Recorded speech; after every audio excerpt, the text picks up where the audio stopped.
শরীয়তপুরে high মূল্যহীন হওয়ার কারণে কৃষক রাগান্বিত হয়ে হাইগুলোকে পুকুরে অথবা নদীতে ফেলে দিতেছে। সকলে দেখতে থাকুন। আসসালামু আলাইকুম, আশা করি সকলে ভালো আছেন। আজ আমি আমাদের চকে যাওয়ার উদ্দেশ্যে বাড়ি থেকে বের হলাম। পথের মধ্যে দেখি যে বিশাল এক হাইয়ের স্তূপ।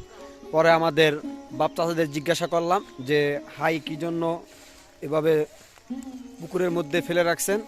তখন তারা বলল যে বর্তমান কোনো হাইয়ের কোনো দাম নেই, এই জন্য আমরা হাইকে ফেলে দিতেছি। দেখেন এখানে বিশাল এক স্তূপ হাইয়ের। আমাদের এই পুকুর পুরাটাই হাই দিয়ে ভরে ফেলতেছে। আমাদের এই পত্র এলাকা দেখেন বিশাল বড় চক। এই চকের মধ্যে যত হাই আছে সমস্ত হাইগুলোকে এই পুকুরে এখানে এনে ফালায়। দেখেন এখানে হাইয়ের স্তূপ হয়ে গেছে। এখানে বিশাল একটা গর্ত ছিল। আমরা এখানে দেখতে পাচ্ছি যে আমি দেখেন হাইয়ের বুড়োর উপরে তাকাচ্ছি, হাইয়ের বুড়োর উপর উঠছি। দেখেন বিশাল, দেখেন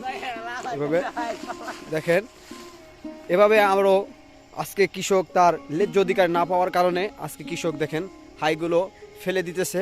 এমনকি বাংলাদেশের অন্য অন্য শহরে দেখবেন হাইয়ের প্রচুর দাম, এক মোড়া হাইয়ের দাম প্রায় 5 টাকা 10 টাকা, কিন্তু আমাদের এখানে এক বস্তা হাইও 10 টাকা বিক্রি করতে পারে না।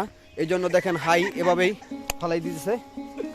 এই জন্য সকলের কাছে অনুরোধ থাকবে যেন বাংলাদেশে এখন বর্তমানে যেই পরিস্থিতি যেন অবশ্যই দূর হয়ে যায় এবং আমরা যেন আমাদের কৃষক যেন ন্যায্য অধিকার পায়।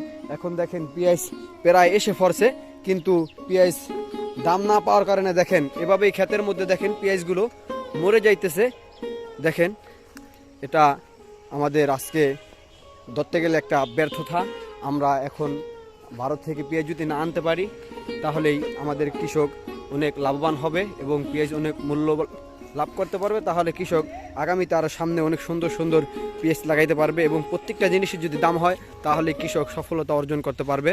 এই জন্য সরকারের কাছে আকুল আবেদন থাকবে যেন কৃষক যেন সুন্দরভাবে ফসল করে যেন তা পুনরায় বিক্রি করতে পারে এবং তাদের ন্যায্য অধিকার পায়। এ বলে আজকে আমার ভিডিও এই পর্যন্তই। আর সামনে সুন্দর সুন্দর ভিডিও পাওয়ার জন্য সকলে আমার চ্যানেলটা সাবস্ক্রাইব করবেন। আসসালামু আলাইকুম ওয়া রাহমাতুল্লাহ।